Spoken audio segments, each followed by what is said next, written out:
si je peux juste témoigner de ce que je peux observer dans ce qu'on appelle l'accompagnement, c'est les sensibilisations, les formations des salariés, des agents, des encadrants qui passent en télétravail. Je ne parle pas de téléconfinement, mais qui ont vu une accélération du télétravail dans leurs organisations. Ce qui est sûr, c'est que le total remote, c'est une erreur, en effet, ça c'est une certitude. C'est pourquoi d'ailleurs dans les protocoles ou les chartes, il est toujours prévu qu'il y ait à minimum un jour, en général c'est formulé comme ça, un jour commun pour se retrouver sur site, pour pas qu'il y ait tout le monde en télétravail, ce qui fait qu'on ne croiserait jamais un équipier ou finalement son manager, donc on serait seul finalement. Donc déjà, ça c'est quelque chose qui est souvent en effet préservé pour en effet garder le lien. Après, il y a le fait que certaines personnes ne veulent pas bénéficier du télétravail, donc ne veulent pas de ce dispositif-là. Moi, je rencontre aussi là, des publics où en fait l'encadrant veut le mettre en place parce qu'il veut en bénéficier et il veut absolument que les personnes avec lui le fassent également. Mais on atteint un peu la liberté de celui qui ne souhaite pas être télétravailleur parce qu'il veut garder les liens de proximité, venir le matin sur le site, aller à la machine à café, enfin garder ce mode de travail qui lui correspond. Et donc là aussi, dans l'autre sens, le fait de pousser trop le télétravail, même que les encadrants cherchent à généraliser pour des fois répondre à leurs propres besoins, ça peut être risqué parce qu'il y a des salariés, des agents, des gens qui sont, voilà, qui ne souhaitent pas être dans ce mode de travail-là. Et il faut aussi le respecter.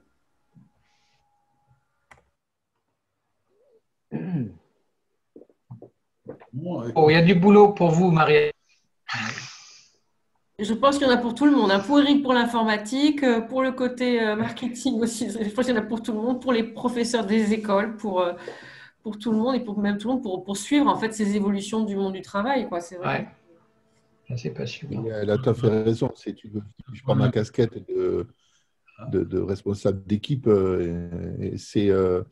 Moi, suite à la formation que j'ai suivie de Marie-Agnès, donc je suis passé dans ce mode d'explication à mes agents de différencier la situation que nous vivions avec le télétravail que certains souhaitaient. Et finalement, comme tu viens de le dire, Marie-Agnès, il y en a moins un qui justement a revendiqué de ne pas faire télétravail, d'être en présentiel.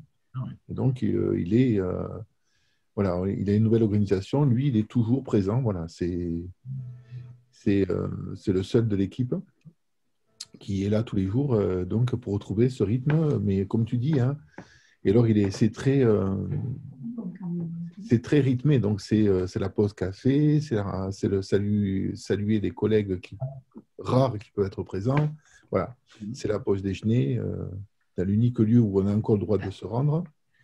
Etc., etc. Et puis, c'est les horaires surtout, donc, qui parce que la chose la plus compliquée quand on est en télétravail, c'est effectivement de fixer le temps de travail par rapport au temps de vie personnelle dans le même lieu, quoi. Donc, je comprends parfaitement Cédric qui a déporté ce temps de travail dans un lieu adapté. Oh, j'ai envie d'y aller. Ce sens-là, c'est pas mal. Si je peux juste commenter rapidement la vidéo qu'on a vue, bon, je trouve cette jeune femme très énervée quand même. Hein. Oui. Voilà, sincèrement, je sais, si je dois dire ce que je pense, je me demande vraiment si elle a interrogé des gens. C'est plus une idée philosophique de base contre laquelle elle est en colère, mais j'ai l'impression que ce qu'elle nous dit, c'est basé sur rien. Et moi, j'ai été éduqué à travailler sur des chiffres, des données, et là, je n'en vois pas. Donc, pour moi, ça n'avait que peu d'intérêt ce qu'elle nous racontait. J'avais envie de le dire. Et j'avais autre chose à dire sur cette petite chose-là. Et je voulais juste prendre un petit exemple. Une société que je connais assez bien en Irak, qui est l'IRA Network. C'est peut-être la plus grosse start-up toulousaine aujourd'hui. Il y a plusieurs centaines d'employés. Je crois qu'ils sont 400. En mars, ils sont tous passés donc en télétravail. Et à partir de mai, on leur a demandé, alors que tout le monde était censé revenir au bureau, quel choix ils voulaient faire. Il n'y a que 30 personnes, il y a à peine 10% des gens qui sont retournés travailler 5 jours sur 5. Voilà. Et je crois savoir qu'il y a un très gros tiers qui ont choisi le 100% remote. Là, on a des chiffres, on a une donnée. Moi, je ne suis pas défenseur du télétravail du tout. Comme vous l'avez dit, Eric, si je fais la démarche d'aller dans des bureaux pour voir des gens, c'est parce que ça ne me plaît pas d'être tout le temps chez moi. Mais j'ai la possibilité d'aller ailleurs. Donc voilà, là on a une donnée, elle vaut ce qu'elle vaut, c'est dans une société. Mais voilà, donc peut-être que vous connaissez cette société, Marie-Agnès, l'IRA Network, ils ont ils ont donné le choix aux gens de travailler comme ils La le voulaient. liberté de choisir. Voilà. Oui. Et il y a à peine Oui. 10% des gens qui ont choisi de revenir tout le temps. Alors, c'est des gens à qui ça Ils ont correspond, qu'il faut respecter. des pratiques de management libéré qui leur permettent de donner cette liberté de choix. Et il y a aussi Exactement. malheureusement des institutions qui, en effet, cadrent Voilà. quand même un peu le recours. Donc, qu'on s'est choisi, j'y vois pas de problème particulier. Voilà. Ouais. C'est juste ma petite remarque sur l'intervenant Oui. Fanny Le Derlin. Je m'amusais à aller regarder ce qu'elle disait sur Twitter, qui pour moi était assez peu finalement représentatif d'une certaine réalité. Mais c'est mon opinion. Je vais juste Ouais. baser sur les chiffres. Le débat Non, qui- mais- Je vous remercie. Oui. Merci beaucoup pour cette franchise et ces réactions intelligentes à vif. Ce qu'on vient de dire me renvoie à une remarque que récemment m'a fait un cadre assez bien placé dans une très grande entreprise, genre Sanofi ou compagnie, et qui m'a dit qu'il y avait un paradoxe finalement que dans ce choix, justement, un certain nombre de travailleurs vont pouvoir, si tout va bien, un jour ou l'autre, choisir un bon équilibre entre télétravail, présentiel, etc., etc. Et il y a des gens qui sont très malheureux à cet égard, c'est le haut management, les directeurs, etc., car dans beaucoup d'entreprises, même s'ils pouvaient travailler à distance, la culture d'entreprise fait que c'est mal vu pour un haut dirigeant de ne pas être à bord. Et donc, parmi les victimes paradoxales du télétravail, il peut y avoir certains hauts dirigeants qui ne sont pas autorisés, ne se sentent pas autorisés du tout à quitter leur présentiel au bureau et doivent effectivement continuer à vivre.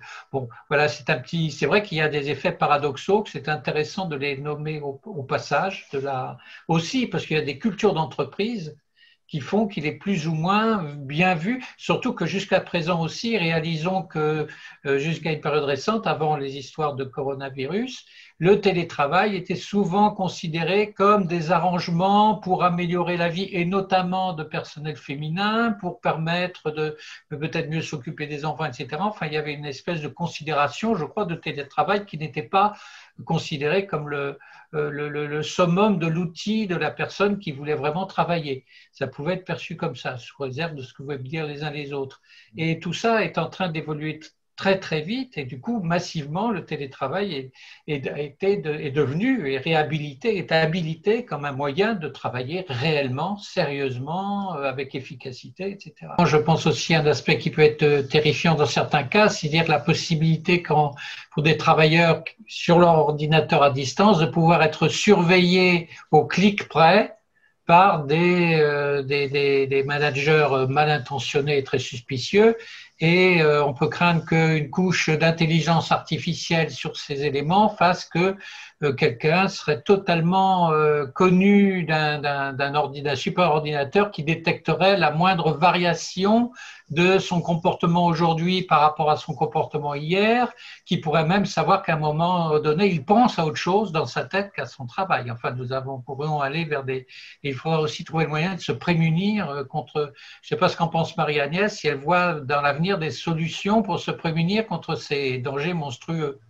On en avait parlé avec Anne-Gaëlle en disant en effet que déjà avant le télétravail, le recours au télétravail accru, c'est, on va dire, ces systèmes de contrôle, Eric en parlerait mieux que moi, c'est pas moi la sachante au niveau informatique, mais ces contrôles d'adresse IP, de connexion, de ce que peut faire un collaborateur existait malheureusement, entre guillemets, j'ai envie de dire déjà. Donc, c'est des choses qui sont possibles aussi dans les contrôles et les supervisions des managers, on va dire. Donc, c'est un risque qui existait déjà. Peut-être que par rapport, en effet, plutôt à l'intelligence artificielle, là, j'enverrai un lien justement sur cette notion de télétravail, intelligence artificielle, le risque, en effet, qu'il y ait beaucoup d'activités aussi qui soient remplacées par l'intelligence artificielle et qu'on ait vraiment, là, pour le coup, je ne suis pas un philosophe, mais un risque de désocialisation aussi de par l'intelligence artificielle qui va nous pousser un peu plus dans nos façons de travailler. Mais comme à chaque fois, j'ai envie de te dire, moi, c'est mon côté optimiste, hein, c'est qu'on s'est toujours adapté et suradapté. Jamais on n'aurait cru, avec les périodes de téléconfinement, qu'on arrive à une telle gymnastique intellectuelle, qu'on soit corps enseignant, web marketeur, informaticien, philosophe, RH, enfin voilà, tout le monde, on va dire, et même les personnes qui ne sont plus en activité professionnelle ont complètement changé leur mode de vie et se sont suradaptés. Et on n'aurait pas cru que c'était possible. Donc, c'est dans le télétravail, les télérelations, enfin voilà, des choses qu'on ne faisait plus, qu'on avait oublié de faire et grâce à ces périodes-là, on crée quand même des opportunités. Je pense à des relations, par exemple, avec des grands-parents, les familles éloignées qui étaient plus existantes. Enfin, il y a plein de choses qui, malgré tout, sont très positives, malgré tous les risques du télétravail, téléconfinement ou management à Justement, distance. pour aller dans ce que tu dis, c'est d'un point de vue sécuritaire, effectivement, des choses qu'on n'arrivait pas à faire avant le télétravail, c'était que, par exemple, c'est de faire utiliser l'environnement de travail sécurisé de l'entreprise, puisque normalement, l'exercice de l'emploi se fait dans un cadre régi par le droit. Et donc, normalement, on utilise en fait un environnement numérique de travail en fait, qui responsabilise le salarié dans son usage mais aussi son encadrant. Donc, on ne peut pas faire n'importe quoi dans l'environnement de travail. Et justement, nous, on pouvait avoir des difficultés que beaucoup d'usagers utilisaient des outils personnels qui mixaient outils personnels et outils professionnels dans leur quotidien. Mais justement, là, ce qui se passe avec la situation qu'on vit, c'est que beaucoup maintenant réintègrent l'outil de l'entreprise et pas du tout les outils perso. Et des choses qu'on n'arrivait pas à faire, mais depuis une petite décennie, là, avec l'avènement de l'Internet, c'est-à-dire utiliser les outils, je pense au mail professionnel, par exemple, le faire adopter par les enseignants, mais là, c'est devenu naturel. Par exemple, l'outil qu'on utilise, la Zoom aujourd'hui, il ne peut fonctionner que si on l'utilise avec son identité professionnelle. Sinon, on ne peut pas s'en servir avec les fonctionnalités qu'il a. Voilà. Mais c'est des obligations. On a ce qu'on appelle donc une charte numérique qui est signée pour avoir accès aux services fournis, avoir accès à son login et son mot de passe, qui est en fait la clé d'accès aux outils mis à disposition. Et après, on a ce qui s'appelle le régime général de protection des données, où tout le monde est protégé quand même quand il navigue dans l'environnement numérique. Et donc, on ne peut pas faire n'importe quoi avec tout ça. Mais ça, on pourra en reparler à un autre moment, dans une autre conférence, certainement. Bon. Alors, conclusion, merci Covid.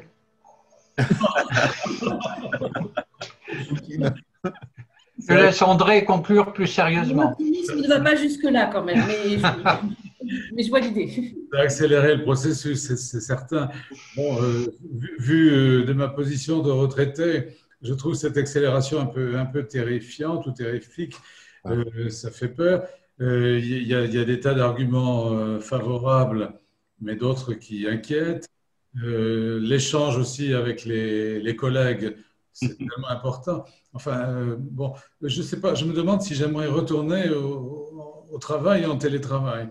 Moi, j'en suis pas du tout sûr, je suis bien dans mon... Mais pour les jeunes, c'est fantastique et ils s'adaptent très très bien à tout ça, avec une facilité que nous n'avons plus. Et bon, j'admire leur possibilité de se retrouver. Ils ont l'air toujours d'être pas tout à fait en activité, tout en l'étant, en faisant autre chose. Moi, ça m'émerveille et ça m'inquiète, mais bon, c'est comme ça la vie moderne aujourd'hui. On fait 36 choses à la fois. Est-ce qu'on les fait bien? Ça, on verra. Hein. Cédric, je ne sais pas ce que tu en penses. Oui, la question précisément? Oui, c'est pas une vraie question. C'est un peu un constat. Quand on voit les jeunes aujourd'hui, on leur offre un travail où on essaye d'introduire des aspects ludiques. C'est vrai qu'on a tout intérêt à ce que l'individu au travail soit bien, soit heureux et participe à la vie sociale de l'entreprise et s'implique comme ça de manière avec bonheur au projet de l'entreprise. Ça, c'est tout à fait important. Et je crois que Marie-Agnès ne me contredira pas dans ce sens-là. Bon, mais quand je les vois aller à la machine à café ou une salle de sport ou une salle de détente, bon, c'est bien, mais il ne faut pas aller trop... Enfin, moi, j'aurais tendance un petit peu à ne pas aller trop loin dans ce sens-là. Mais ça, c'est une autre époque, quoi. Oui. On peut revenir à quelque chose de plus technique. Il y a une question qui vient d'être posée sur la messagerie. Alors, je la regarde. Ouais. Quid du piratage potentiel des informations qui circulent entre les télétravailleurs et son entreprise? Et tout ça risque d'être piraté peut-être par des entreprises concurrentes. Donc, il y a une question de sécurité des flux, sécurité des échanges dans le circuit. Eric, tu as peut-être des éclairages là-dessus? Ben, en fait, je l'ai indiqué tout à l'heure, c'est qu'en fait, pour faire fonctionner en fait, la liaison de communication, on va passer à travers un canal sécurisé qui est fourni en fait par le service informatique. J'ai parlé de VPN tout à l'heure. VPN, oui.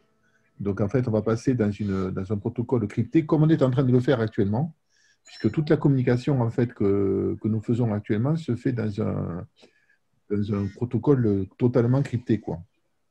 Et donc qui prévient le piratage.